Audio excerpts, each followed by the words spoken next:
এর সংগ্রামী সভাপতি মাননীয় প্রধানমন্ত্রী বঙ্গবন্ধু কন্যা জননেত্রী শেখ হাসিনা। প্রিয় নেত্রীকে আমরা স্বাগত জানাই।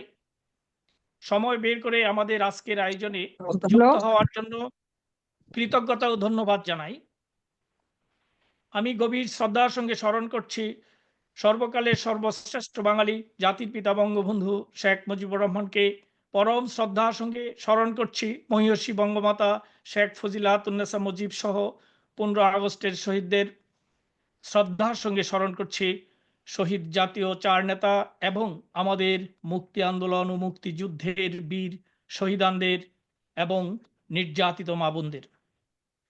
শুরুতেই আজ কবি শামসুর রহমানের প্রত্যাশার বাইরেই ছিল কবিতার কয়েকটি পংক্তি। বেশ কিছুকাল থেকে কৃষ্ণপক্ষ দিব্যি গিলে রেখেছে আমাদের বস্তিকে। আলো জ্বালাবার প্রয়াস নিমিষে ব্যর্থ হয় জাহাবাজ। তিনি বিলাসিপুর হওয়ার সন্ত্রাসে নিত্যদিন। এই কবিতা থেকে উদ্ধৃত করলাম এই কারণে যে আজ আপনাদের সামনে কয়েকটি পরিসংখ্যান তুলে ধরব। এ পরিসংখ্যান বাংলাদেশের জাতীয় গণমাধ্যম থেকে নেওয়া। প্রকাশিত খবরে বলা হয়েছে দেশ জুড়ে একের পর এক নানা অপরাধ ঘটে চলেছে। ছিনতাই, চুরি, ডাকাতি থেকে খুন, ধর্ষণও হচ্ছে অবলীলায়। প্রকাশ্যে জনারণ্যে এসব ফৌজদারি অপরাধ ঘটছে। অব্যাহত এমন কর্মকাণ্ডে সাধারণ মানুষের মধ্যে ভীতি ও আতঙ্ক বিরাজ করছে। পুলিশ সদর দপ্তরের তথ্য বিশ্লেষণ করে দেখা যাচ্ছে গত বছরের ডিসেম্বরের চেয়ে এবছরের জানুয়ারিতে অপরাধ প্রবণতা বেড়েছে। গত ডিসেম্বরে সারা দেশে 230টি ডাকাতি ও দস্যুতার মামলা হয়েছে, যেখানে চলতি বছরের জানুয়ারিতে 242টি মামলা হয়েছে। ডিসেম্বরে হত্যা মামলা হয়েছে 204টি, অপরদিকে জানুয়ারিতে 294টি। অপহরণের মামলা ডিসেম্বরে 74টি এবং জানুয়ারিতে 105টি। এছাড়া ডিসেম্বরে যেখানে চুরি ছিনতাইয়ের 966টি মামলা হয়, সেখানে জানুয়ারিতে 1059টি মামলা হয়েছে। সন্ত্রাসীদের অনেকের কাছে অস্ত্র রয়েছে। এর সঙ্গে যোগ হয়েছে গত বছর 5-6 আগস্ট লুট হওয়া অস্ত্র। পুলিশের তথ্য মতে গত 5-6 আগস্ট দেশের বিভিন্ন থানা ও কারাগারে হামলা চালিয়ে পিস্তল, রিভলভার, শটগান সহ 11 ধরনের 5750টি অস্ত্র লুট হয়। উদ্ধার না হওয়া অস্ত্র ডাকাত ছিনতাইকারীদের হাতে চলে গেছে বলে পুলিশ সূত্রের দাবি। কারাগার থেকে পালিয়ে যাওয়া জঙ্গিদের মধ্যে এখনো 12 জন গ্রেপ্তারের বাইরে রয়েছে। প্রিয় দর্শক, আজ আমাদের সঙ্গে যুক্ত হয়েছেন নাজমা আক্তার। তিনি শহীদ গাজী নইমুল হোসেন লিটুর সহধর্মিণী। গাজী নইমুল হোসেন লিটু ছিলেন বরিশাল সিটি কর্পোরেশনের সাবেক প্যানেল মেয়র ও বরিশাল মহানগর আওয়ামী লীগের যুগ্ম সাধারণ সম্পাদক। টেবিল ইউনুস মেটিকুলাস ডিজাইনের মাধ্যমে তার দূষরদের দিয়ে গত বছর 5 আগস্ট গাজী নইমুল হোসেন লিটুকে পিটিয়ে নির্মমভাবে খুন করে। আমাদের সঙ্গে আছেন সুমি আক্তার। তিনি যুব মহিলা বিষয়ক সম্পাদক, ধলিয়া ইউনিয়ন আওয়ামী যুবলীগ, ফেনী সদর। সুমি আক্তারের স্বামী শহীদ মুশফিকুর রহমান মিশু ছিলেন ধলিয়া ইউনিয়ন আওয়ামী যুবলীগের দপ্তর সম্পাদক। তাকে গত বছর 6 আগস্ট পিটিয়ে কুপিয়ে খুন করে গাছে ঝুলিয়ে রাখে এবং পরে গাছ থেকে নামিয়ে খালে পানিতে ফেলে রাখে। সুমি আক্তারকেও অনেক মারধর করে। তিনি গর্ভবতী ছিলেন। পেটে আঘাতের কারণে তার বাচ্চা মারা যায়। আছেন ফেনী সদরের সস্তি ইউনিয়ন আওয়ামী যুবলীগের সহসভাপতি মোহাম্মদ মুশাররফ হোসেন। তিনি সস্তি শহীদ পেয়ার আহমেদের ছোট ভাই। শহীদ পেয়ার আহমেদ ফেনী সদরের সজদি ইউনিয়ন আওয়ামী যুবলীগের সদস্য ছিলেন। গত বছর 5 আগস্ট পেয়ারা আহমেদের বাড়ি দোকান লুট ও ভাঙচুর করে, মাছের খামার থেকে সব মাছ ধরে নিয়ে যায়। 6 আগস্ট সকালে পেয়ারা আহমেদকে কুপিয়ে নির্মমভাবে খুন করেছে। পেয়ারা আহমেদকে খুন করার কয়েকদিন পর তার সহধর্মিণী ফেরদৌস আরা আক্তার থানায় মামলা দায়ের করতে যাওয়ার পথে তার কুল থেকে 10 মাসের শিশুকন্যাকে ছিনিয়ে নেয়। মামলা করলে শিশুটিকে মেরে ফেলবে বলে হুমকি দেয়। ফেরদৌস আরা আক্তার কেউ অনেক মারধর করে। তখন ভয়ে ও আতঙ্কে ফেরদৌস আরা আক্তার স্ট্রোক করে মারা যান। এইসব বর্বরতার নেতৃত্ব দিয়েছে সর্দি ইউনিয়ন জাতীয়তাবাদী তাঁতি দলের নেতা জামাল উদ্দিন এবং যুব দলের সদস্য শাহাদাত হোসেন। আমাদের সঙ্গে আছেন শহীদ পেয়ার আহমেদ ও শহীদ ফেরদৌস আরা আক্তারের ছেলে ইফতেকার আহমেদ দিনার সর্দি ইউনিয়ন ছাত্রলীগের কর্মী। আমাদের সঙ্গে আরও আছেন মৌলভীবাজার জেলার কুলাউড়া উপজেলা পরিষদের সাবেক চেয়ারম্যান এবং কুলাউড়া উপজেলা আওয়ামী লীগের সহসভাপতি শফি আহমেদ সলমান। তিনি শহীদ ইশতিয়াক আহমেদ বুরহানের বড় ভাই। ইশতিয়াক আহমেদ বুরহান ছিলেন কাদিপুর ইউনিয়ন আওয়ামী লীগ নেতা।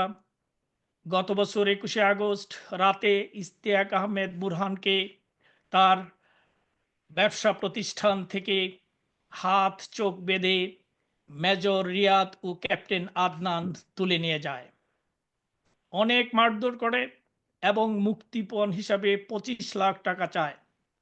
টাকা দিতে না পারায় তাকে মেরে প্রায় মৃত অবস্থায় কুলাউড়া থানায় ফেলে যায়। পরে সিলেট ও ঢাকায় হাসপাতালে চিকিৎসকরা বহু চেষ্টা করেও তাকে বাঁচাতে পারেনি। তার আরেক ছোট ভাই মৌলভীবাজার জেলা কৃষক লীগের সাংগঠনিক সম্পাদক ও কাদিপুর ইউনিয়ন পরিষদের চেয়ারম্যান জাফর আহমেদ গিলমানকে 9 আগস্ট রাতে বাড়ি থেকে তুলে নেয় মেজর রিয়াদ ও ক্যাপ্টেন আদনান। তাকে অনেক মারধর করে পরে 12 লাখ টাকার বিনিময়ে মুক্তি দেয়। এইসবের নেতৃত্ব দিয়েছে কুলাউড়া উপজেলা বিএনপি নেতা হাবিবুর রহমান সালাম, কাদিপুর ইউনিয়ন বিএনপির সাধারণ সম্পাদক শফিকুর রহমান ও কুলাউড়া উপজেলা জামাতের নেতা নিজামুদ্দিন।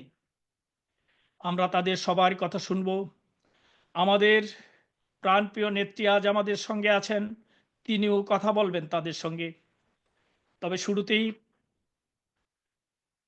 বক্তব্য রাখবেন বাংলাদেশ আওয়ামী লীগের সংগ্রামী সভাপতি, গণতন্ত্রের মানসকন্যা, মাননীয় প্রধানমন্ত্রী বঙ্গবন্ধু কন্যা দেশরত্ন শেখ হাসিনা।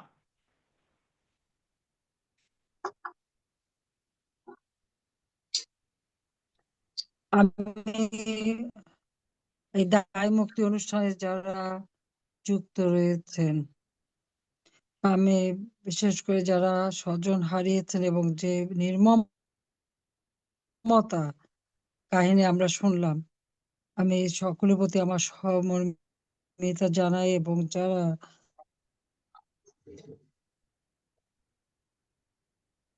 নিহত হয়েছে তাদেরকে আত্মার মাগফিরাত কামনা করি। এই 2024 সালের আগস্ট মাস পর্যন্ত আওয়ামী লীগ সরকার ক্ষমতায় ছিল। মানুষের জীবন নিরাপত্তা ছিল, মানুষ শান্তিতে থাকতে পারত, নিরাপদে চলতে পারত, অন্তত সেইটুকু আমরা করতে পেরেছিলাম। অন্ন, বস্ত্র, বাসস্থান, চিকিৎসা, শিক্ষার ব্যবস্থা করে বাংলাদেশ একটা শান্তিপূর্ণ অসাম্প্রদায়িক চেতনায় সৌহার্দ্যপূর্ণ ভাবে বাংলাদেশটা এগিয়ে যাচ্ছিল।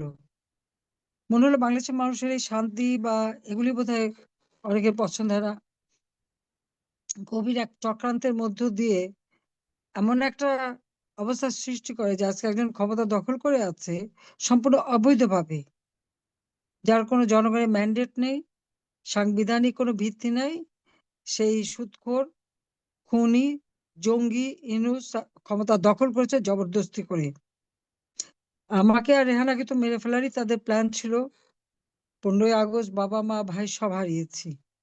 এমনকি 32 নম্বরের বাড়িটা পর্যন্ত তারা যে স্মৃতিটুকু নিয়ে আমরা বেঁচেছিলাম সেটাও ধ্বংস করে দিয়েছে, অথচ সেই বাড়িটা আমরা জনগণকে দান করে দিই।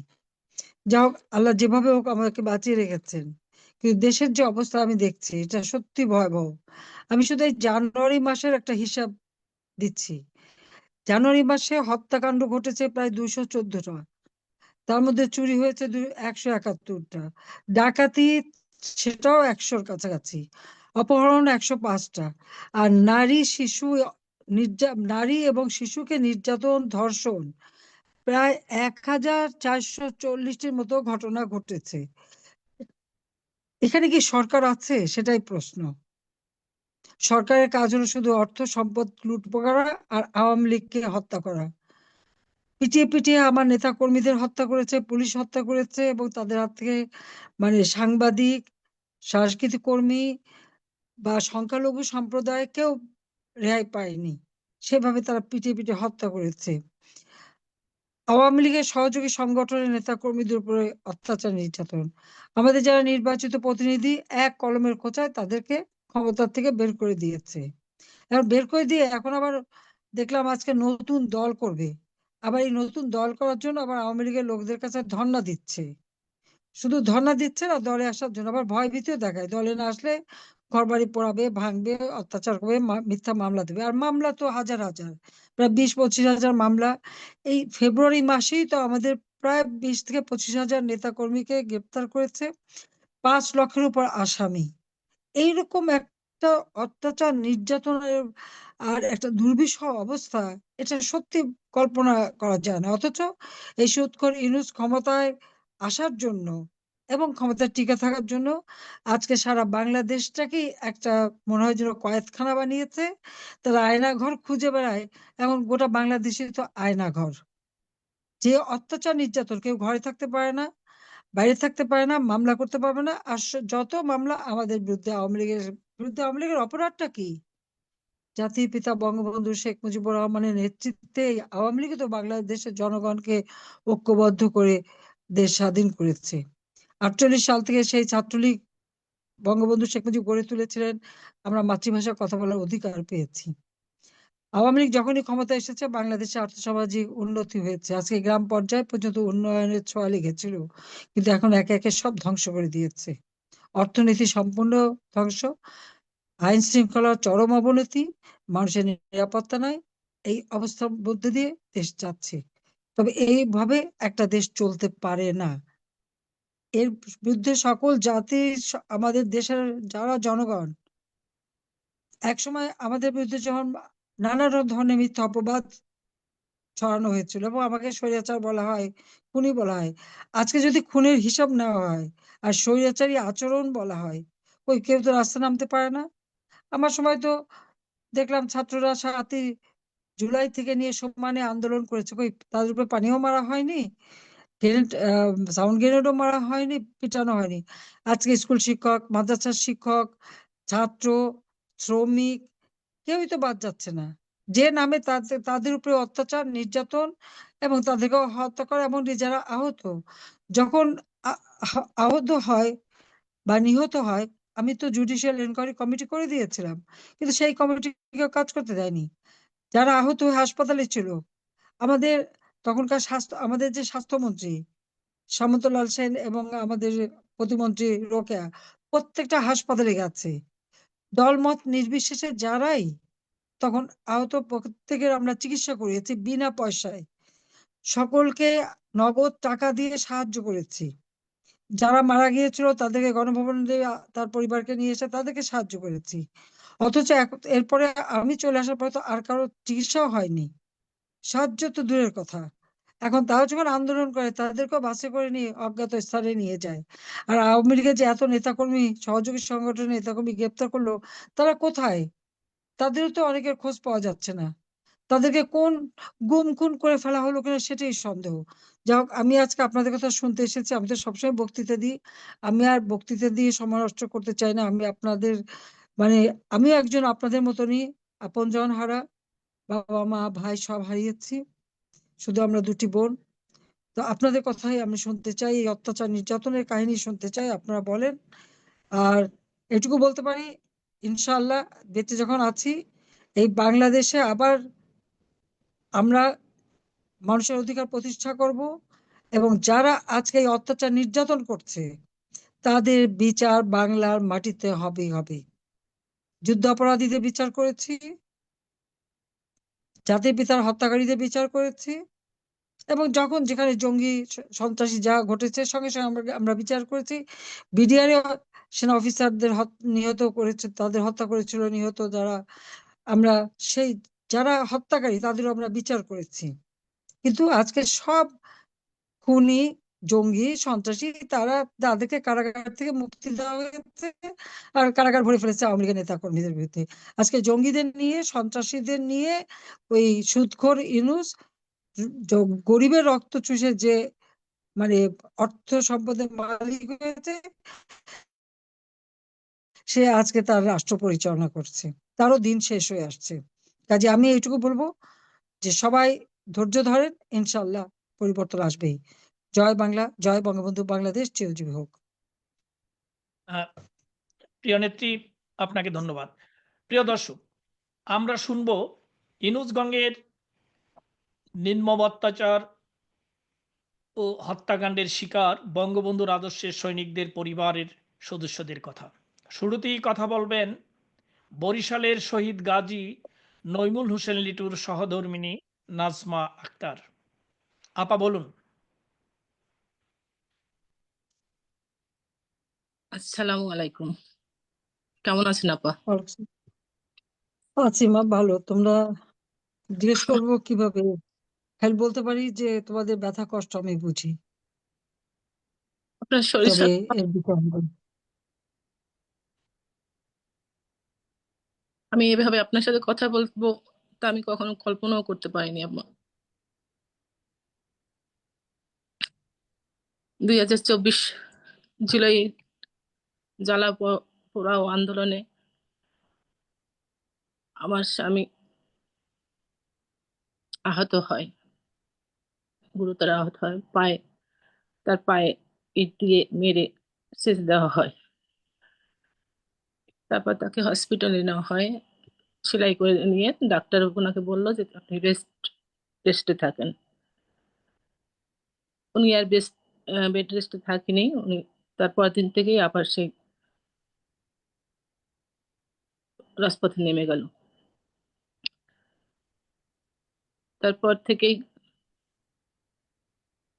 শুরু হয় আমাদের নানান ধরনের অত্যাচার, অমানসিক। 4ই আগস্ট আওয়ামী লীগের এক মিছিলে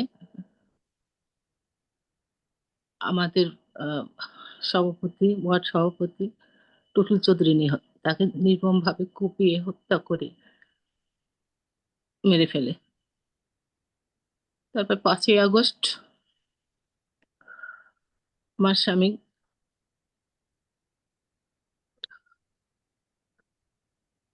বরিশাল আবুল হাসানাত আবদুল্লাহর বাসায় সাবেক মেয়র সেনিয়াবাদ সাদেক আবদুল্লাহ ডাকে সবাই সেখানে একটা মিটিং করে। সেখানে ওরা আলোচনা যখন করে, ওখানে প্রায় 200 মানুষ ছিল এখানে। এদিকে 12টার দিকে আমার স্বামী গাজী নজরুল ইসলাম নিটুর কাউন্সিলর অফিস ভেঙে লুটপাট করে আগুন ধরিয়ে দেয়। তারপরে আমি আমার স্বামীকে ফোন দিই যে এই ঘটনা, এখন আমাদেরও হুমকি দিয়েছে বাড়িঘর ভেঙে ফেলবে। তখন আমার হাজবেন্ড বলল যে আমি হাসনাত ভাইয়ের বাসায় আছি, সমস্যা নাই, তোমরা আমার ভাসুর দেবতাকে নিয়ে তোমার নিরাপদে চলে যাও, আমি সেনাবাহিনীর ভাষণটা শুনেই চলে আসবো। তারপর সে আসে না, এদিক দিয়ে আমরা তো সবাই আতঙ্কে, বিভিন্ন ধরনের আতঙ্কে, ভাইরা, শ্বশুরবাড়ির মানুষের সবাই আমরা যে যার মতো সরে গেছি। তারপর 2:45 আমি আমার স্বামীকে ফোন দিই যে তুমি আসো, বাসায় আসো। তো বলতো এই যে কিছুক্ষণ পরেই আসবো, ভাষণটা শুনেই আসি। এই লাস্ট কথাই আমার তার সাথে 45-এ হয়। তারপর থেকে আর কোনো তার সাথে আমার যোগাযোগ হয়নি। 3:30টায় শুনি যে আবুল হাসনাত আব্দুল্লাহর বাসায় ভাঙচুর, লুটপাট এবং আগুন ধরিয়ে দেয়। ওদিকে আগুন ধরে ওই এলাকায় আমরা কেউ ঢুকতে পারি না, কোথাও কিছু। সারা বরিশালে মানুষ আতঙ্কে, আমরা সারা বরিশাল শহর ধোঁয়ায় আগুনে একাকার হয়ে গেছে। আমার স্বামী ওইখানেই ছিল।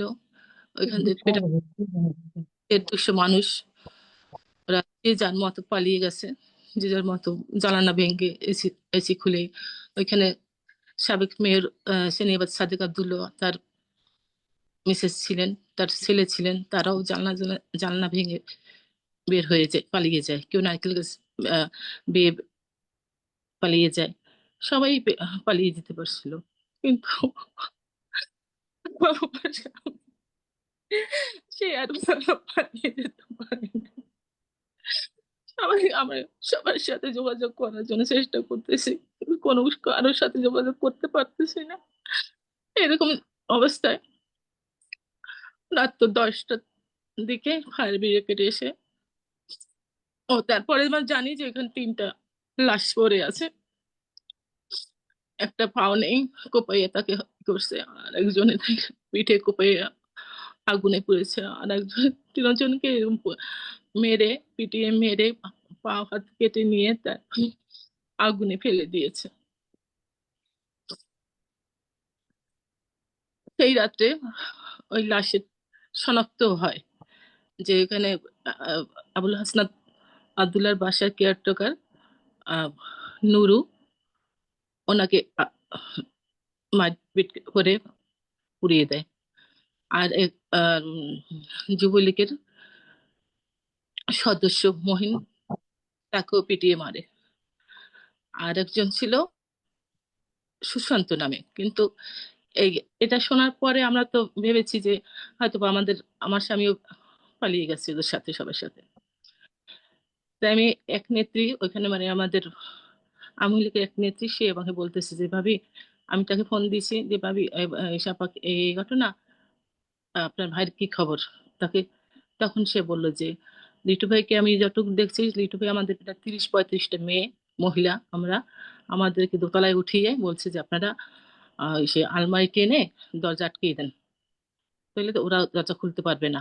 হ্যাঁ, তারপর ওরা ঢুকে নাকি, তখন ওই মুহূর্তে ওই ওই নেত্রী সে দেখছে যে আমার স্বামী সে বারান্দায় উকি দিয়েছে। এরপরে ওরা ঢুকে, ওরা আলমারি টেনে দরজা আটকে দিয়েছে। এরপরে তো ধোঁয়ায় ধোঁয়ায় কেউ কিছু দেখতে পায় না, কোনো শব্দ নাই, বাচ্চা আছে ওই দিনটা ওটুকু শুনছি। তারপর তো যখন শুনলাম যে লাশ শনাক্ত হয়েছে, তাহলে তো হয়তো আমাদের স্বামী এখানে নাই। এই জন্য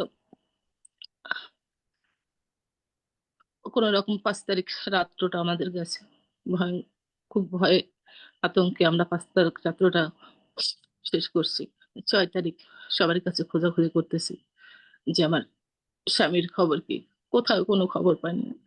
আমার ছেলে, সে লন্ডনে থাকে। সে ফোন দিয়েছে, বাবার কোনো খবর পেয়েছো? আমি ওকে বলি, "মা, তুমি কোনো খবর পেয়েছো? তোমাকে কোনো ফোন দিয়েছে?" কয়, "না মা, আমাকে কোনো ফোন দিয়ে নাই।" আহ, তারপরে 5-6 তারিখ চলে গেল, 7 তারিখ, 8 তারিখ, 9 তারিখ ভোরবেলা। এর ভিতর তো নানান ধরনের আমাদের পুরা বাসা বাড়ি হুমকি, অনেক কিছুই চলতেছিল। আমার স্বামী, সে চারবার সে ছাত্র জীবন থেকে এই আওয়ামী লীগ রাজনীতির সাথে জড়িত ছিল। আমার শ্বশুর অধ্যক্ষ হোসেন আলী, সে বাসা সৈনিক ছিল। আমার স্বামী কোনো সন্ত্রাসী ছিল না, কোনো সাদাবাজি করেনি, কোনো কিছু করে। সে একটা নিরীহ মানুষ ছিল। চারবার সে বিনা সিলেকশনে সে কাউন্সিলর হয়েছে, প্যানেল মেয়র হয়েছে। জনগণের সেবায় সবসময় সে নিয়োজিত ছিল। তার মতো মানুষ 9 তারিখ ভোরবেলা আমাকে একজন ফোন দিয়ে বলে যে ম্যাডাম, আপনি একটু মর্গে আসেন। আমি বলি কেন মর্গে কিসের জন্য যাবো মর্গে? বলে মর্গে একটা লাশ আছে, একটু আসেন। তখন আমি তাকে জিজ্ঞেস করি তার পায়ে কি ব্যান্ডেজ আছে? সে আমাকে বলে সম্ভবত। আমি হাতে ব্রেসলেট আছে, আংটি আছে। মানে সে চাপি, মানে আস্তে আস্তে বলে দেখতে হবে, আসেন আপনি। এটা শুনে আমি সঙ্গে সঙ্গে খালি পেয়ে দৌড়ে আমি মেডিকেল হাসপাতাল মর্গে চলে যাই। এদিক থেকে আমার ভাইরা, আমার শ্বশুর বাড়ির মানুষ সবাইকে খবর দিই। তারপর হিমঘরে দিয়ে তখন আমার স্বামীর লাশটা বের করে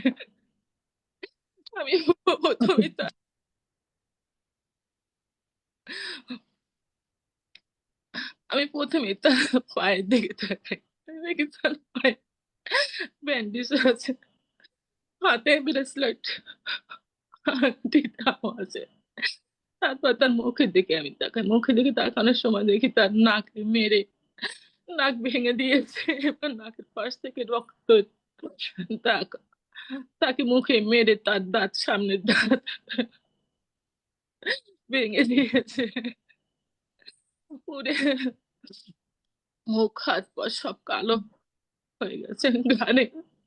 তার ঘাড়ে একটা কোপের দাগ।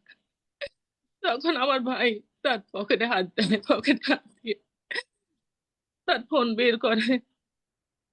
পকেটে তার আইফোন ছিল, সেটা বের করার সঙ্গে সঙ্গে ফোনটা অন হয়ে যায়। তারপর তার আংটি, তারপর চশমা, তার সবকিছুই ঠিক অবস্থা অবস্থায় আসলো। তার চুলটা পড়ে নাই, তার মুখটা একটু করে দিছে, হাত পা করে দিছে, কিন্তু তার চুল ভুরু এগুলো পড়ে নাই। তুমি কান্দো না বোন, তুমি কান্দো না, ধৈর্য ধরো, আল্লাহরে ডাকো, এর বিচার হবে, আগুন এর লেগেছে, বিচার হবে, এর বিচার হবে, আমি বলছি বিচার হবে। 3:30 আগুন লেগেছে। 4:16 এরোপ্লেন মোডে আমার স্বা- স্বামীর ফোন দেওয়া। এরপরে ওর ওই বিভৎস মুখ দেখে আমি ওইখানে সেন্সলেস হয়ে পড়ে যাই। ওরা দৌড়ানে আমাকে হসপিটালে নিয়ে যায়। ইস, এরকম এরকম বিভৎস। আমার স্বামী একজন সৎ লোক ছিল, সে ছাত্রবেলা থেকেই সেই আন্দোলন, আওয়ামী লীগ ছাত্র। আমার স্বামী কখনো কোনো ঘুষ দুর্নীতি কিছুই করেনি, সে সবসময় জনগণের সেবায় নিয়ে ছিল। সে ধার দেনা, আমার একটি মাত্র ছেলে এখন লন্ডনে আছে, তাকে ধার দেনা করে আহ, সাবেক সেনানি এবার সাদেক আব্দুল্লাহ সে কিছু টাকা দিয়েছে, এবং সবাই টাকা টাকা দিয়ে সে আমার ছেলেটাকে লন্ডনে পাঠিয়েছিল। এবং আমার সে এত ধার দেনা হয়ে গেছিল। আমার ওয়ার্ডটা অনেক বড় ছিল, আমাদের ওয়ার্ডে অনেক গরিব মানুষ ছিল। তো প্রতি বছর দেখা যেত সিটি কর্পোরেশন থেকে যে শাড়ি দিত তাতে হতো না, সে ধার দেনা করে আরো সবাইকে শাড়ি লুঙ্গি এগুলা দিত, যাই হোক সব সাহায্য করতো। তো এক সময় ধার দেনা অনেক হয়ে গেছে, তখন সে তার আমার বসত বাড়ির কিছু অংশ বিক্রি করে সেই ধার দেনা পরিশোধ করে আমার ছেলেকে ঠিক আছে, লন্ডনে। নাজমা আক্তার আপা, আপনি আমাদের সাথেই থাকুন। আপনার এই নির্মম ধৈর্য ধরো, হ্যাঁ, ওগুলি আমরা পরে নির্যাতন, জি আমরা, ধৈর্য ধরো, ধৈর্য আপনি ধরো। আমাদের সাথেই থাকুন। কি নির্মমতা, নজরুল একটু তাড়াতাড়ি করো, জি। সবাই বসে আছে অনেকক্ষণ। এখন বলবেন ফেনী সদরের দলিয়া দলিয়া ইউনিয়ন আওয়ামী যুবলীগের দপ্তর সম্পাদক শহীদ মুশফিকুর রহমান মিশুর সহধর্মিণী সুমি আক্তার, আপনি বলুন। আসসালামু আলাইকুম আপা। হ্যাঁ, ওয়ালাইকুম আসসালাম। আপা ভালো আছেন আপনি? আমি আছি, তোমরা তোমরা যে আপা আসবে বেশি, এটাই তো বড় কথা। আপা আমি এখন ভালো আছি। আমার মুশফিকের কথা তো শুনছেন। ওই হ্যাঁ, দিন শুনলাম। 5 তারিখে হচ্ছে আমি আর মুশফিক আমরা দুজনই পালায়া ছিলাম।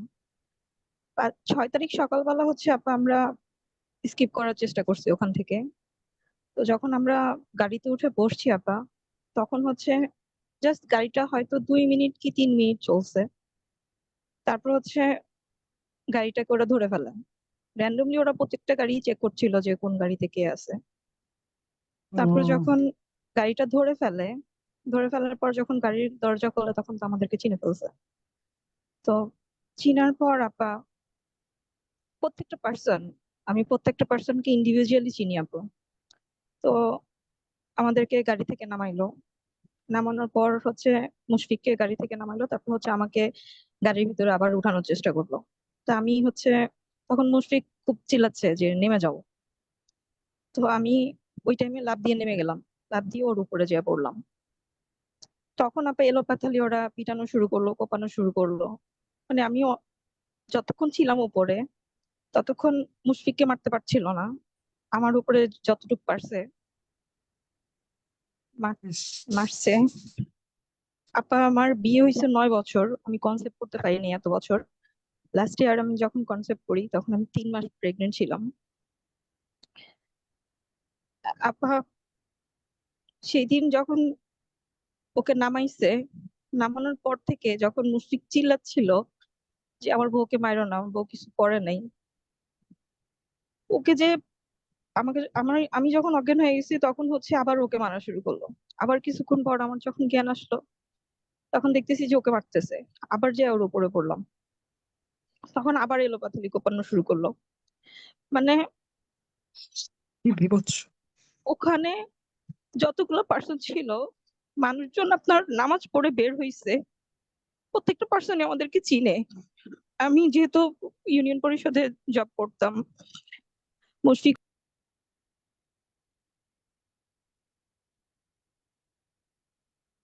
লাইটে চলে গেছে নজরুল।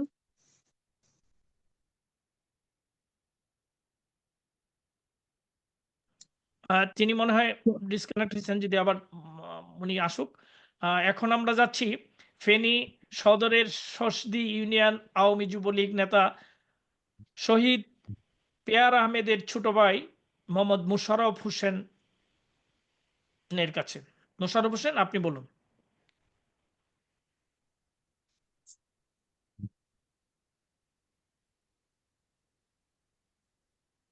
মোশাররফ হোসেন, একেবারে পাঁচজন হতে পারতো। ওদিকে ওদের ফেনীতে লাইনটা যাচ্ছে না। মোশাররফ হোসেন, অন্য- আমি তো অন্য মোশাররফ একটা হোসেনকে দেখছি। মোশাররফ হোসেন নিজেকে আনমিউট করুন প্লিজ। মোশাররফ হোসেন, আপনি নিজেকে আনমিউট করুন। হ্যাঁ, বলুন বলুন হ্যালো প্লিজ। হ্যালো, আসসালামু আলাইকুম। হ্যাঁ বলো। হ্যাঁ তুই তো অনেকক্ষণ জি ছিলা, ভালো বলো। আছেন? হুম জি ভালো হুম, আছেন? আমি জি, আছি। আমি পেয়ারের ছোট ভাই মোশাররফ। জি আপু, আমাদের ফেনীতে যখন মানে গ্যাঞ্জাম 5 তারিখ, তখন আমাদের বিকেল বেলা বাড়িতে হামলা হয়। তখন 4টা বাজে বিকেল। আমার বাড়ি, আমার ঘর, আমার ভাইয়ের ব্যবসা প্রতিষ্ঠান এগুলা লুটপাট করে, ভাঙচুর করে। পরে আমরা তো যার যেমন বাড়ি থেকে পালাই যাই। আমার ভাই একটা বাড়িতে যাই আশ্রয় নেয় পাশে। তো রাতভর ওখানে তারা পাহারা দিছে, ভাই কোনো দিকে বাড়িতে পারে নাই। পরে সকাল 11টায় তাকে পুরা লোকজন ঘিরে ফেলে। তার বড় ছেলেটা তার সাথে ছিল। তখন তারপরে মারধর করে, তখন মানে এলোপাতাড়ি মানে কোপ দেয় ধারালো অস্ত্র দিয়ে। ভাইয়ের চোখ দুটা একেবারে উপড়ে ফেলে, গালের পানি চাইছে, মানে কোপ দিয়ে এটা আলেক করিয়ে লেছে। মানে পানি চাইছে যে আমার ভাই বলছে যে আমাকে পানি দাও। পানিটা কিন্তু দেয় নাই। তখন তার ছেলে কয়েকটা কোপ খায়, একটা যে পাশে বাথরুম ছিল ওখানে যাই, মানে গ্রামের ওখানে বাথরুমের পিছনে যায় পালাই রয়েছে। ছেলেটা দেখতেছে তার বাবাকে কিভাবে অত্যাচার। মানে যেটা বলার বাইরে, আমি আজ পর্যন্ত একটাবার আমার ভাইয়ের ছবিটা দেখছি। আরেকটা বিষয় হলো, আমার ভাই 2001 সাল পরবর্তীতে উনি সৌদি আরব চলে যায় দীর্ঘ 21 বছর ও এখানে বিষয় প্রতিকূলতার কারণে দেশে আসতে পারে না। 2021 সালে তিনি বাড়িতে এসেছে। আমাদের ভাইয়ের মধ্যে চার ভাই, তার সাথে আমার দেখা হয় 21 বছর পর। তার একটা ছেলে মানে গর্ভে থাকা অবস্থায় যে চলে যায়, তার বাবার সাথে দেখা হয় এই 21 বছর পরে। তার ছেলেটাও বাবাকে দেখছি 3 বছর। আমরা তো আমার ভাইকে মাটি দিতে পারি না, দেখতেও পারি নাই। তারা সবাই আমাদেরকে মানে এলো পাদারি খুঁজতেছে। যখন অনেক জনকে আমি ফোন করি যে আমার ভাইটাকে ওখান থেকে নিয়ে আসার জন্য, তখন নিয়ে আসতে দিবে না। তখন এই রাত্রে 10টার পরে কয়েকটা লোক যায়, ওখানে একটা ভ্যান গাড়িতে করে মসজিদের সামনে নিয়ে এসেছে। তখন ওখানে দিবে না, মসজিদের সামনে রাখতে দিবে না, ভ্যান গাড়িতে রাখছে। আমি এইগুলা ফোনে শুনতেছি, বলতেছি, মানুষের সাথে যোগাযোগ করতে একটা বিলের মধ্যে পড়ে রয়েছে। পরে ওখানে মানে জানাজা হবে না, মসজিদের মুয়াজ্জিন ইমাম সাহেব সবাইকে বলছে যে জানাজা করতে দিব না, এমনি পালাই রাখ। সবাই অস্ত্র নিয়ে, ধারালো অস্ত্র নিয়ে দাঁড়ায় রয়েছে। কয়েকশো লোক মানে চতুর্দিক দিয়ে পরে আসছে রাত্রে, আসি মানে দিব না, এটা জানাজা করতে দিব না। বিভিন্ন এলাকার লোকজন আসি, যাক পরে এই বিষয় গেল। আমার আমার এরা ভাইকে মানুষের কোথাও জাত না, জি আপা। পরবর্তীতে এরা মানুষের আমার জাত না। আমার ভাইয়ের একটা ধৈর্য মেয়ে, ধরো, ধৈর্য ধরো। 1 বছরের হবে একটা মেয়ে। তখন আমি ফেনীর ওসি, এসপি সবাইকে আমি ফোন করলাম যে আমার ভাইটার এর জন্য। সবাই বলে আমাদের দ্বারা সম্ভব না। আমি বলে ওসিরে ফোন দিছি, এসপি সাহেবকে ফোন দেন, এসপি সাহেব বলে ডিসি সাহেবকে ফোন দেন। আমি সবার দ্বারে দ্বারে ফোন দিছি, প্রতিনিয়ত ফোন দিতেছি, আমি হোয়াটসঅ্যাপে ভয়েস দিচ্ছি, কেউ আসতেছে না। পরে কিছুদিন পরে মামলার জন্য আমি কোর্টে আমার ভাবিকে, আমরা তো পালাই রয়েছি, আমার ভাই, ভাইয়ের ছেলে সবাই তার যেমন ওই অবস্থানে আসিলাম। পরে কিছুদিন পরে আমি যোগাযোগ করলাম একটা আইনজীবীর সাথে, আমাদের এমপি সাহেবের সাথে যোগাযোগ করার পরে বলে দেখি একটা মামলা করতে পারো কিনা দেখো। পরে কোর্টে যখন মামলা করতে চায়, ওখানে আমাদের আইনজীবী জেলা আওয়ামী লীগের বন পরিবেশ বিষয় সম্পাদক ছিল, ওনাকে মারধর করে আমার ভাই এবং কি আমার ছোট বোন, ভাইয়ের বউ এবং কি ছোট বোন, এরা বাইরে চলে আসে পালাই। পরে থানায় যখন যায়, আমার ভাবি মামলা নেয় নাই তো, মামলা কারোর মামলা নেয় নাই। পরবর্তীতে আমি থানায় নেয় নাই। যোগাযোগ করছি যে পরবর্তীতে থানায় যখন আপা গেছে, মামলা নিতেছে না, ওরা থানায় বসে রয়েছে লোকজন, বিএনপি সমর্থিত জামাত, এরা হত্যা বসে করছে তো, রয়েছে। জি জি, ফেনী 2 আমি। জি হ্যালো, জি। হ্যাঁ, পরবর্তীতে বলুন বলুন বলুন। যে আমি দিতে পারবি যখন কথা থানা বলতে। বিচার করবো। থানার ঠিক থেকে আছে, তো যখন এই তো আমার মোশাররফ ভাই, আপনি আমাদের সাথেই থাকুন। এখন জি। এবার বলবেন, এবার আমরা যাব কেটে যাচ্ছে, শহীদ পেয়ার আহমেদ শেষ করো, শেষ। ও শহীদ ফেরদৌস আরা আক্তারের ছেলে, ওনাদের যার কথা মোশাররফ ভাই বললেন, তার শহীদ 2 জনের ছেলে, বাপ মা হারানো, ওই পেয়ার আহমেদ দিনার। আরে দিনার প্লিজ বলো। আসসালামু আলাইকুম। ওয়ালাইকুম আসসালাম। কি অবস্থা আপা, ভালো আছেন?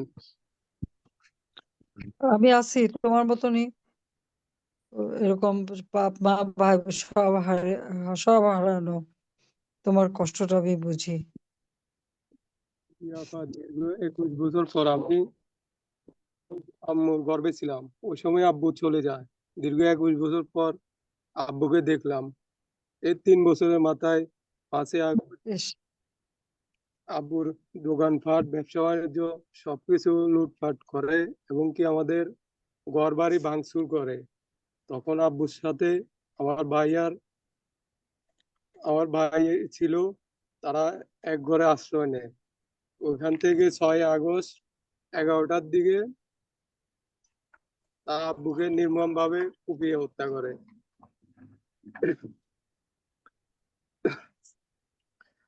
এর 10-15 দিনের মাথায় আমার আম্মু সবাই দাঁড়ে দাঁড়ে মামলা করার জন্য করছে, কিন্তু কেউ মামলা নেয় নাই। হঠাৎ একদিন থানায় গেছে মামলা করার জন্য। ওইখানে যারা আব্বুকে মারছে তারা আম্মুকে আর আমার ছোট বোনকে ছিনিয়ে নেয়, মামলার জরুরি কাগজপত্র গুলো নিয়ে যায়। এগুলা আম্মুকে আরো কিলঘুষি দেয়। তখন ইস, জায়গা এখানে স্টক করে ওখানে মারা যায়। ইস। এগুলো আর কি। আজকে 6 মাস আমরা বাড়িঘর হ্যাঁ, ছাড়া। আমার চিন্তা করো না, বোনটা ইনশাআল্লাহ হ্যাঁ, একবার আসবো আর সব বিচার হবে, ইনশাআল্লাহ সব বিচার করব। আল্লাহ যখন 1 বাঁচা বছর রাখছে বিচার করব। ধৈর্য ধরে থাকো, আমি কোথায় আছি, আছে তোমাদের জন্য আমি আছি। কিছু দেখতে পাই না। আজকে 6-7 মাস ঘর ছাড়া। আব্বুকে আম্মুকে জানাজাও দিতে পারি না। এটা আপনার শহীদের কাছে মৃত্যু, একটাই আশা, চিন্তা করো না। আমার আম্মু আব্বুর খুনিদের বিচার চাই। এটাই আপনার কাছে কামনা করি, আর কিছু না। তোমার আব্বু আম্মু শহীদ মৃত্যু হয়েছে, আল্লাহ তাদের বেহেশতে নসিব করুক, এটা আমরা দোয়া করি। ঠিক আছে নজরুল, দিনার তুমি থাকো আমাদের সাথে। আর ওই যে অনেকক্ষণ তো, আমার অনেক রাত হয়ে আর গেছে, এক- ওদেরকে আর আর অনেক রাত একজন হয়ে গেছে, ওদেরকে আর এক দুজন আছে, একজন আটকায় আছে রাখো না। আপা। এই যে সুমি আক্তার, এখন ওই যে উনি বেরিয়ে গেছিলেন, ওনার কথার শেষ হয়নি, খুব করুণ কাহিনী। সুমি আক্তার, আপনি খুব সংক্ষিপ্ত ভাবে বলুন, খুব সংক্ষেপে বলবেন, 1 মিনিটে প্লিজ। আপনার পরে আরেকজন আছেন। সুমি আক্তার, জি জি জি ভাইয়া, শুনতে পাচ্ছি। সংক্ষিপ্ত হ্যাঁ হ্যাঁ, আপা সরি, আমি আসলে ডিসকানেক্ট হয়ে গেছিলাম। তো এই আর কি একটু তখন হচ্ছে মুশফিক আমাকে হচ্ছে ঠিক আছে, আপা, আপনি শুনতে পাচ্ছেন? সব আমি জানি। হ্যাঁ, আপা, তারপর হচ্ছে ওরা মুশফিককে তো ভিতরের দিকে নিয়ে যায়, আমাকে ওখানে রাস্তার উপর ফেলে রেখে যায়। ভেবেছিল যে আমি মারা গেছি। তারপর হচ্ছে ভিতরে নিয়ে যাওয়ার পর ওখানে ও তো নির্মম ভাবে ওকে পিঠে আর গাছের সাথে বেঁধে মারে। তারপর হচ্ছে পানিতে ফালায় রেখে যায়। তারপর হচ্ছে আপা ওরা আমার শ্বশুরকে ফোন দিয়ে বলছে যে আপনাদের লাশ পড়ে আছে, নিয়ে যান। তারপর হচ্ছে আমাকে ওখান থেকে উদ্ধার করা হচ্ছে, আমার কাজিনরা উদ্ধার করে আমাকে হাসপাতালে নিয়ে যায়। ওখান থেকে ডাক্তাররা বলে দিচ্ছে যে উনি বাঁচবে না, ওনাকে ঢাকায় নিয়ে যান। তারপর হচ্ছে আমাকে দ্রুত ঢাকায় নিয়ে আসে। তারপর হচ্ছে আমার 4-5 দিন কোনো হুঁশ ছিল না, জ্ঞান ছিল না আমার। আপা, এখন পর্যন্ত আমি মুশফিকের কবরটাও দেখতে পারি নাই। আমি ফেনীতে যেতে পারছি না, ওরা আমাকে খুঁজতেছে, ওরা নাকি আমাকে মেরে ফেলবে। একমাত্র আই উইটনেস আমি, এই জন্য। এর মধ্যে হচ্ছে আমাদের আহ যার কথা না বললেই নয়, আমাদের ফেনী 2 আসনের এমপি নিজামুদ্দিন হাজারী, উনি কয়েকবারই খবর নিছে আমার। আপা, আমি জাস্ট এটার বিচার চাই। আমি না আজকে এতদিন পরে বুঝতে পারছি যে আপনি যে স্বজন হারিয়েছেন, এই স্বজন হারানোর বেদনাটা যে কতটুকু আমি এখন অবশ্যই বুঝতেছি। বিচার হবে, তুমি বিচার হবে, আমার শোনো শোনো, আপা ধৈর্য আপা ধরো, আমার বিচার বাবা করবো, নাই। বিচার জি করবো, আপা। বিচার করবো। আমি আপা বেঁচে আছি তো, বিচার করবো ইনশাল্লাহ। আপা জানেন, আমার বাবা নাই, আমার শুধু মা আছে, আমার কোনো ভাই বোনও নাই। আমার যদি মাটা না থাকতো, আমি যে কোথায় যায় দাঁড়াইতাম, কি করতাম আমি চাই না। আমার যে কি হইতো। আমি আমি জানি, সেই আমি বুঝি। এই কলেজ থেকে মানে ছাত্র রাজনীতির সাথে জড়িত, আপনি শুনেছেন কিনা আমি জানি না। মুক্তা পরিবাপু, ওদের সাথে আমি রাজনীতি করেছি, হুম আপনাদের কেন্দ্রীয় কমিটির ওরা। হুম, আমি শ্বশুর বাড়ি ফেনী বিধায় ওখানে যে থাকতে আমি হয়েছে, জানি, ওখানে আমাকে বলছে। রাজনীতিতে জড়াইছি। আপা মানে আমি জাস্ট মুশফিকের বিচার চাই, আর কিছু না। আমি জাস্ট মুশফিকের বিচার চাই। জি। আমি যেন বিচারটা হ্যাঁ, দেখতে পারি। বিচার আর হবে, ঠিক আছে, সুমি বিচার আক্তার, হবে, বিচার হবে। নজরুল, শেষ করো সুমি আক্তার, তাড়াতাড়ি, আপনি অনেক আমাদের রাত সাথেই তো থাকুন। তোমাদের। এই সব শেষে এবার কথা বলবেন মৌলভীবাজারের কাদিপুর ইউনিয়ন আওয়ামী লীগ নেতা শহীদ ইশতিয়াক আহমেদ বুরহানের বড় ভাই, মৌলভীবাজারের কুলাউড়া উপজেলা পরিষদের সাবেক চেয়ারম্যান ও কুলাউড়া উপজেলা আওয়ামী লীগের সহসভাপতি শফি আহমেদ সলমান। আপনি বলুন। আসসালামু আলাইকুম আপা। হ্যাঁ, ওয়ালাইকুম আসসালাম।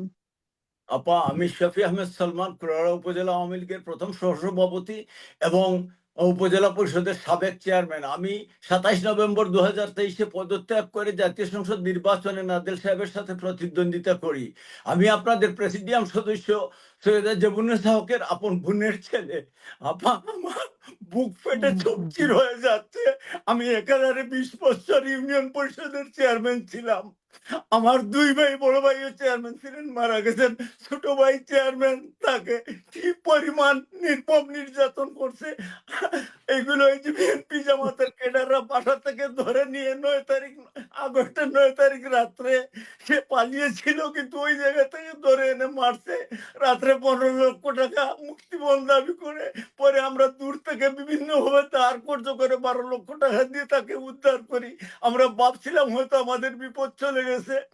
আর্মির ক্যাপ্টেন মেজর এবং আর্মির মেজর রিয়াদ এবং ক্যাপ্টেন আদনান, এই দুইজন সে নেতৃত্ব দিতে, সাথে ছিল জামাত বিএনপি এবং আর্মির অন্যান্য সদস্যরা। 5 আগস্ট বিকাল বেলা আমার কুলাউড়ার বৃহৎ ব্যবসা প্রতিষ্ঠান মিতালি ফার্মেসি কুলাউড়ায় সরবরাহ করতো। আপা, আমি ব্যাংক থেকে 2.5 কোটি টাকা ঋণ নিয়ে ব্যবসা প্রতিষ্ঠান গড়েছিলাম। একটা অস্তিত্ব রাখেনি আমার ওই বিল্ডিং এর। এরপর আমরা তো নিশ্চিন্ত দূর দূরান্তে আত্মগোপনে আছি। ওই 5 তারিখে সন্ধ্যার পরে আমার বাসায় হামলা চালিয়ে ভাঙচুর করে আমরা, তারপরে আমরা আমাদের মনের মধ্যে একটা সান্ত্বনা দিছিলাম যে সম্পদ গেছে যাক, নিজেরা তো ওরও বেঁচে আছি। 21 আগস্ট রাত 8:30 ঘটিকার সময় আমার ভাই ইস্তাক আহমেদ বুরহানকে হঠাৎ করে এসে তার ব্যবসা প্রতিষ্ঠান আদিল ডিপার্টমেন্টের স্টোর থেকে ধরে আর্মির সাথে ওই বিএনপি জামাতের ক্যাডাররা, নাম আমি এখানে অভিযোগে দিছি আপা, নিয়ে চোখ হাত বেঁধে নিয়ে যায়। নিয়ে গিয়ে আমাদের ওই ভাঙ্গা বাসার মধ্যে ওইখানে এমন ভাবে মারপিট করে আমার ভাইয়ের চিৎকারে পুরো মহল্লার লোকজন জেগে উঠে এবং কান্নাকাটি শুরু করে ওইখানে আর্মি নিয়ে যায়। রাত্রে 2টার সময় আমাদেরকে জানান দেয়, অর্থাৎ আমার ভাইয়ের বউকে বলে যে 25 লক্ষ টাকা দিলে ওকে পাবেন না, তোমার সকালবেলা লাশ নিয়ে। আমরা শোনার পরে 25 লক্ষ টাকা আমরা 1 ঘন্টার ভিতর বইতে দেবো আপা, আমরা টাকা দিতে পারি নাই। আমার ভাইয়ের শরীরের কোনো অস্তিত্ব ছিল না। অপরাধ একটাই, জ্ঞান বিশ্বাস মতো অন্য কোনো অপরাধ করি নাই আপা। অপরাধ একটাই, আমরা আওয়ামী লীগের নিবেদিত প্রাণ ছিলাম। আমি কুলাউড়া উপজেলা আওয়ামী লীগের প্রথম সহসভাপতি, এর আগে জয়েন্ট সেক্রেটারি ছিলাম। আবার যে কথাটুকু বলতে চাই, আমার ভাইকে মন নির্যাতন করছে, করে নিয়ে কুলাউড়া পরের দিন সকাল 10:30 থেকে 11টার মধ্যে থানায় নিয়ে মাটিতে ফেলে চলে আসে। তখন ওসি ছিলেন উনি, ওই আগের পুরাতন ওসি আলী মাহমুদ সাহেব। ও নিয়ে মাটিতে ফেলার পর উনি বললেন আমি কি করবো, ওই বলা কোনো পিটুনিতে মারা গেছে। ওসি সাহেব আমার ভাইকে সেখান থেকে তুলে হাসপাতাল নিয়ে যায়। ডাক্তাররা দেখে বলে আশা নেই, তড়িৎ গতিতে সিলেট পাঠিয়ে দেখতে পারেন। অ্যাম্বুলেন্স নিয়ে তাৎক্ষণিক ভাবে সিলেট উসমানী মেডিকেল কলেজে পাঠাই। ওইখানে চিকিৎসা দেওয়ার পর ডাক্তার বলতে কিডনি নেই, পেট ফুলে গেছে, 2টো কিডনি নষ্ট হয়ে গেছে, ফুসফুস লিভার, সেগুলো লিভার ফুসফুসের অস্তিত্ব নাই। আমার ভাইকে সেখান থেকে আমরা মাউন্টেড ওরা হসপিটালে আনি। আইসিইউতে বিশেষজ্ঞ দিয়ে চিকিৎসা করাই কোনো কাজ হয় নাই। ইবনে সিনাতে নেই, ওইখানে বিশেষজ্ঞ চিকিৎসকের চেষ্টা করি, তাও হয় নাই। ওনারা আমার কথা প্রকাশ করে ঢাকা ফারাবি স্পেশালাইজড হসপিটালে নিয়ে যাই। ওইখান থেকে বিভিন্ন ভাবে টাকার ওই জন্য, হ্যাঁ। আইসিইউতে রেখে চিকিৎসা করি। আপা, আমার ভাইকে বাঁচাতে পারি নাই। আমার ভাই একদিন মাত্র কথা বলতে পারে। ধরো আমার ভাই, আমাদের অপরাধ একটাই আপা, আমরা আওয়ামী লীগ করি, আমরা ব্যবসা করে আমাদের। আওয়ামী লীগ আবার ফিরে আসবে। আবার শুধু এটুকু বলতে চাই, সব বিচার করবে, আমরা সব বিচার বিচার চাই করবো, ধৈর্য আপা। ধরো, আপা, ধৈর্য ধরো, আমরা সব বিচার করবো, হ্যাঁ। আল্লাহর কাছে প্রার্থনা করি, আল্লাহ আপনাকে শোনো, এত শারীরিক অত্যাচার সহ্য সুস্থতা হবে দেন, না, আল্লাহ সহ্য আপনাকে করবে না। দীর্ঘায়ু দেখ ধৈর্য আপা, ধরো আমরা তুমি। বিচার চাই আমি আপা। আছি তোমাদের জন্য, আছি আমি। শফি, আমি আপা, তোমাদের জন্য আছি, আমি বেঁচে আছি, আমি আপা, বেঁচে আছি। আল্লাহ আমাদের বাঁচায় রাখছে, শরীরে বিচার আমরা করবো। কেউই বাড়িতে নেই, আমরা সবাই পলাতক, আমরা না, আত্মগোপনে না পরিবারের বলা তো থাকবো না, আমরা এখন বেঁচে আছি, আমরা আসবো। আর পলাতক থাকবো না, ঠিক আছে, ধৈর্য ধরো, দিন অনেক আসবে, কথা বলার ছিল ধৈর্য আপনার, ধরো। এইভাবে বলা যাবে না। আল্লাহ না যদি না, আপনাকে দেশে আনে, ভালো এক থাকো। মাস শরীরে আমার ওইগুলো সমস্ত স্থির চিত্রগুলো আছে, আমরা আপনার নজরুল কাছে ধরো, যাবো। জি, প্রিয় নেত্রী আপনাকে ভালো। ধন্যবাদ। আর সফিয়া আহমেদ সলমান আপনাকেও ধন্যবাদ। আমরা এমন 5 জনের কথা শুনলাম হ্যাঁ ঠিক আছে। যারা পারিবারিকভাবে ক্ষতিগ্রস্ত, এ ক্ষতি অপূরণীয়। ডেভিল ইউনুসের মেটিকুলাসলি ডিজাইনড হত্যাকাণ্ডের শিকার তাদের প্রিয়জন, আওয়ামী লীগের নেতাকর্মী, পুলিশ, ধর্মীয় ও ক্ষুদ্র জাতিগোষ্ঠীর মানুষের উপর সংগঠিত অপরাধের বিচার তো একদিন হবেই। সেই দিন কিন্তু খুব বেশি দূরে নেই। আমরা আশাবাদী হতে চাই, আশার কথা শুনতে চাই আমাদের প্রিয় নেত্রীর কাছ থেকে। প্রিয় দর্শক এবং আজকের পর্বে অংশগ্রহণকারী, আপনাদের সঙ্গে এখন কথা বলবেন নির্যাতিত, নিপীড়িত, শোষিত, আমি এটা বঞ্চিত দেখবো, মানুষের শেষ করো, তুমি অধিকার শেষ করো, প্রতিষ্ঠার বলিষ্ঠ কণ্ঠস্বর আমাদের বাংলাদেশ বক্তব্য করে আওয়ামী মারছি। লীগের সম্মানিত সভাপতি, আমাদের প্রাণপ্রিয় নেত্রী বঙ্গবন্ধু কন্যা জননেত্রী শেখ হাসিনা। আমি এটুকুই খালি বলবো যে এই যে মর্মান্তিক ঘটনাগুলি, এগুলি কি কেউ চোখে দেখে না? এগুলি কি অপরাধ না? তারপরেও আমরা নাকি স্বৈরাচার। তখন স্বৈরাচারের চরম কে? ওই সুদখোর ইউনূস ক্ষমতা আসার জন্য জঙ্গিদের ছেড়ে দিয়ে আর এইভাবে মানুষের উপর অত্যাচার করছে। ইনশাল্লাহ ওর বিচার একদিন হবে। আমি আসছি, বিচার হবে, বিচার করবই করব, এটা আল্লাহর হুকুম আছে।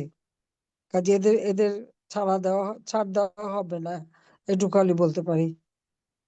আর তোমাকে ধন্যবাদ জানাই নজরুল, যে তুমি এই আয়োজনটা করেছো বলেই হয়তো আজকে সারা বাংলাদেশের মানুষ জানতে পারছে যে এরা কিভাবে নির্যাতন করেছে, কিভাবে অত্যাচার করেছে এবং করে যাচ্ছে, এখন সে অত্যাচার করে যাচ্ছে। তো আর তাদের যারা এই ধরনের খুন খারাপি করছে তাদের আবার দায় মুক্তি দেওয়া হয়েছে। কত বড় অপরাধ তারা করেছে, যেখানে বিচার হবে সেখানে সেটা না দিয়ে দায় মুক্তি দেয়। দেখে দায় মুক্তি কে দেবে? দায় মুক্তি যে অবৈধভাবে ক্ষমতা দখলকারী, তার কোনো দায় মুক্তি দেওয়ার কোনো অধিকার নাই। কাজে সবার বিচার ইনশাআল্লাহ বাংলার মাটিতে হবে, এটুকু আমি বলতে পারি। সবাই ভালো থাকো, খোদা হাফেজ, জয় বাংলা, জয় বঙ্গবন্ধু। প্রিয় নেত্রী আপনাকে অসংখ্য ধন্যবাদ ও কৃতজ্ঞতা। আজ শেষে উচ্চারণ করি কবি শঙ্খ ঘোষের কবিতা থেকে, চোখের সামনে দুকলে মানুষ উড়িয়ে দেবে টিয়া, তুমি বললে বিপ্লব আর আমি প্রতিক্রিয়া। দ্বিজেন্দ্রলাল রায়ের গানের কথায় ডেভিল ইউনুস গঙের উদ্দেশ্যে আমাদের বলা, হেসে নাও এ দুদিন বইতু নয়, কার কি জানি কখন সন্দেহ হয়। প্রিয় দর্শক, আজ এ পর্যন্তই। জয় বাংলা, জয় বঙ্গবন্ধু, জয় শেখ হাসিনা, বাংলাদেশ চিরজীবী হোক।